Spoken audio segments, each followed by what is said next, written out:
Alright, so today we're going to talk about how to install a GrasStop on a zero-turn mower. Today we're particularly doing a 61-inch Wright Standers ZK. This model is made specifically for the Standard ZK. It'll work on a 61-inch, it'll work on a 72-inch, it'll work on a 52-inch, and I believe, I'm not sure about the 48 yet, but we know it'll work on everything from 52 up to 72. So if you come in here, what we're going to look at here is we've got the base model, and that's going to come already assembled. You're going to have your wiring harness. You'll have your switch that mounts to the harness, and this mounts up on your control levers up on the top. And then you're going to have some basic hardware to mount the GrasStop to the deck of your mower. You have your cap for the electrical protection on your motor once all the electrical is installed, and then it will come with some zip ties for securing your wiring harness inside the mower. Alright, so to get started, you're going to have to take the discharge deflector off the mower deck. And as you can see, we've already done that on this particular machine.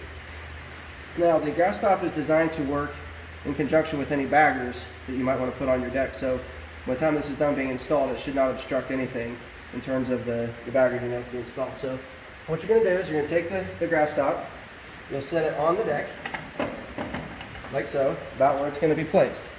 The first thing you're going to have to do, using a 5/16 Allen wrench, you'll loosen the clutch, which is right in front of the motor here. Just loosen these bolts a little bit to the point where the door swings freely. You don't want any resistance on that whatsoever. Once you've done that, then you're going to take and push this flush with the edge of the deck. See how it was back a little bit and I just pushed it flush? You're going to want to make sure that it's all the way flush along this seam here and along the back. So just by pushing it against the mower like that, that's where you're going to want it to be. Now, in terms of a front-back position, if you come back here and look here, you'll notice that this angle bracket here should be lined up right with the back edge of the deck. And once you're at that point there, you'll know that it's exactly where you need it to be. Alright, so ensuring that the deck is, that the door plate is pushed completely against the edge of the deck, what you're going to do is you're going to come in here and you're going to mark this hole right here. You'll just take a marker and scribble around inside there, making sure that you have exact center where that bolt hole is going to go. Then, without moving the bracket at all, lift the deck door up, mark the second bolt hole, which will be right there. Close the door, make sure your holes still line up here, and then back here you'll notice there's a hole right here in the front of the bracket support piece. You'll mark a line on the deck right there, and then using your visual sight, make a line right there which lines up with that hole. Once you have those two markers, take your door off, and then now we know center where that is. That support brace is 1 inch wide, so you'll measure a 1/2 inch away from that mark, make yourself a dot right there. That is where your front hole is going to be drilled. So for the sake of time, we're not going to go ahead and drill all the holes today, but your front bolt here is a 3/8 inch bolt. So you're going to drill a hole that's bigger than that. I recommend a 7/16 hole. It gives you plenty of wiggle room so you're not trying to jam it down in there. Your holes back here are 5/16 bolts, which are provided here. So this is your 3/8 bolt for the front. These are your two 5/16 for the back. Your 5/16 on the back, once you have your holes drilled, you'll put your bolt down through, and in this case there's a flange on the back side of the deck here. There's an open space, so this one's really easy to bolt to because it's open. You'll put your bolt down through, then you put on your stainless steel washer, and then your nut. And this is a lock nut, so it should never work its way loose. That's for the front, and then for the one on the back, same thing. You'll push it through, but in this case, you'll have to access it from the inside of the deck, and that's specifically put in a spot where there's no obstructions under the deck. Same way with the front bolt here. Now, slight difference with the one on the front is you have these spacers. These washers are going to go underneath, and I'll explain in a minute why. But you'll install this bolt with the two washers provided from the bottom up. And the reason is because by the time that comes up, it's going to come up through that hole, and there's just this little gap here between the door shaft and the support piece. You'll take the stainless steel lock nut, once you run that up through, and then you'll place these washers underneath. And the reason is because you have this bolt head right here. The washers are designed to create the space needed between the deck and the top of that bolt, so that by the time you set this back down, you're resting on the washers and not that bolt head. And then once you get your bolt up through your hole that you've made, you'll go ahead and put this nut through here, rest it on that piece, thread it through, tighten it down. Make it good and tight. It's a threaded lock nut. There shouldn't be any reason why it would work its way loose. I recommend, again, for the back ones, drilling bigger holes than you need. If it's a 5/16 nut or a bolt, which it is, then I'd recommend doing a 3/8 inch hole. Alright, so once you have your door in place and right where you want it, so after you've drilled all your holes, assembled all your bolts, again, make sure that you're in position where you want it to be. Push your plate against hard against the opening. Tighten all your hardware down. Then the next thing you're going to do after that is make sure that this is tightened back down for normal operation. So something I need to explain about the clutch is the way that this clutch works is it's designed to slip in case you impact an object, whether it's a fence post, telephone pole, whatever it may be. You want this to be able to slip on the shaft so you don't tear out your motor gear case. So you'll make this just tight enough to where there's nice grip on it, but not so tight that it can't slip under pressure. So right where I have it right there is perfect. If you over tighten it, you're on the chance of tripping your auto reset fuse too often. So once you have that set, this part's ready to go. So the next part we're going to focus on is the handle switch. So this switch, you'll see here, is mounted into a stainless steel plate. And this is specifically designed to mount to the steering lever up at the top. This is a weatherproof Cole-Hersey switch. It's got 4 post terminals, and I'll explain those in a minute. But this switch should last many hundreds of hours of operation, and they are replaceable in the event that they go bad. So using the hose clamp that's provided, put your brake off, pull this back, slide your hose clamp up over your handle, and I recommend putting the switch somewhere near the end of your control lever, wherever it fits into your thumb, most comfortable for normal use. So if this is where you typically put your hands, you'll want the switch right where your thumb can easily contact the switch for normal operation. So once you have this set to where you want it, go ahead and tighten down the hose clamp, and take care to make sure that when you push this all the way forward, you want to make sure that the head of the hose clamp, or the head of the bolt that secures the hose clamp, is not running into this to prevent this from pushing all the way forward. Else it'll affect your tracking. So once you have that tightened up and secured, doesn't take much, then you're good to go. So that's the switch mounting. I'm going to go ahead with the harness. Now the harness is made using a heavy duty braid. It's heat and abrasion resistant, so really you can put it anywhere you want as long as you don't put it on a hot surface that'll melt it. But I would recommend that you take care of where you route it to make sure that it's not receiving unnecessary wear and it's not up against any hot engine parts that could potentially melt into the braid. So we're going to do it, we'll just open this up all the way and give you a quick rundown and explain how the harness works. So we're starting at the battery. So these are your battery connectors, and they will say battery positive and battery negative. That's very straightforward. So what you're going to do is you'll take the cover off your battery.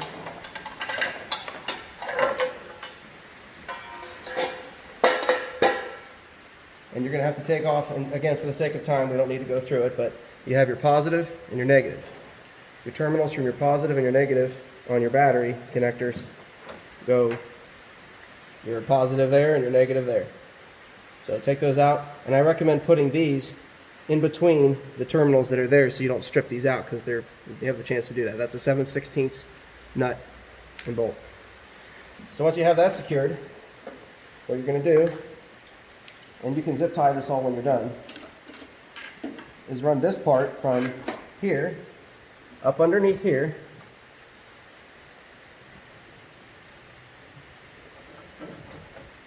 and you'll eventually be securing it to this. And then back over to this.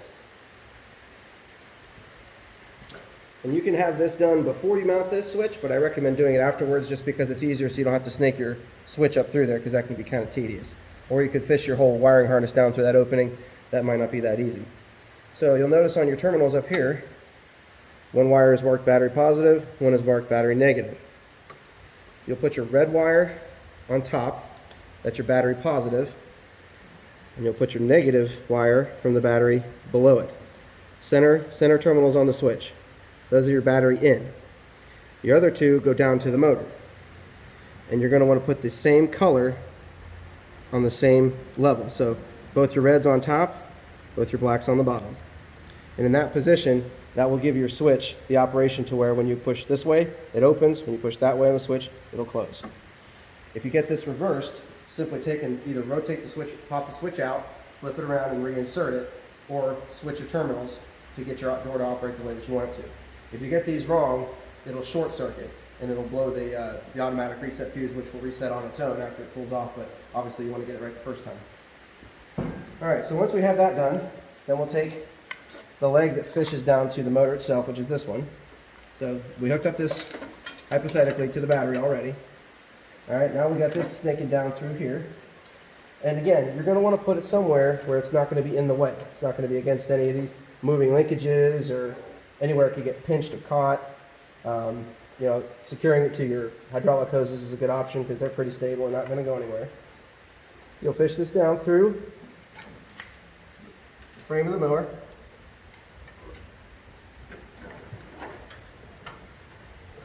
And out to your motor. Now, on your motor, you have one terminal painted red. That's obviously your positive. So we're going to take and leave one washer at the bottom. We'll put our red wire on that one. Put the washer back. Lock washer on top of that. Put your nut back on. And we'll do the same with the other side. Leave one washer on the bottom. Put a washer, lock washer, nut. It is possible to over tighten these and strip these studs, these stud posts out of the motor. Obviously we don't want to do that. Once we have these on, then we're going to take our cap. This is just a regular plumbing cap. And all this is designed to do is just to protect the wires on these terminals because obviously they're up and they're exposed. So if you're running under a bush or any kind of other object that could potentially snag on these, this helps to protect them to make sure that that does not happen. So you'll fit this down over top like this. And you're going to have to give it a little bit of a push to make sure that it's seated down. You're going to see the post kind of pushing up through there. And using the same nut driver that you use to tighten up the hose clamp on your switch up on your steering levers, tighten down the hose clamp. There's going to be a substantial amount of hose clamp left over at the end tightening this down. If you want, you can cut that off. You can leave it in place. It's entirely up to you. It makes no difference one way or another. But then, once that's nice and tight and secured, this rubber cap helps protect your terminals so they don't get damaged. Alright, so once you've done that, then you just take your zip ties, as many as you need. And what I would do is I would start with the motor can, if you want to, and zip tie it there, just to make sure that you don't have this flying loose. And then I would go to the back side of the deck, about here, and zip tie it around a point like right in there. That's a nice spot because obviously it moves with the deck. Now, going up through here, bear in mind, when you raise and lower the deck, you don't want your wire harness to be too tight. You got to leave some slack so that the harness can move with the deck moving up and down. And then anything you have left over, bring into a bunch, wad it up together, zip tie it to your hoses. Now the one last thing I'd like to talk about the harness is this is the auto reset fuse. If any of these points contact anything metal on the mower, at any point they will ground out because this is hot. This feeds directly off the battery. And the way this is designed to work is if for whatever reason there's an overload on the motor or on the system in general, this will break and then it'll reset after it cools off. So if during normal operation you find out that the switch isn't doing anything, wait a few seconds, this is probably the culprit. But it's designed to reset so you don't have to keep replacing fuses. You'll want to secure this somewhere like right there or down in here or on there, somewhere where it's not ever going to be in touch with anything that could ground to the motor. Just make sure it's free of any obstruction, secure it somewhere where it's nice and solid and it can't move. Once you've done that, you should be normal operation. Thanks for watching this video. Have a nice day.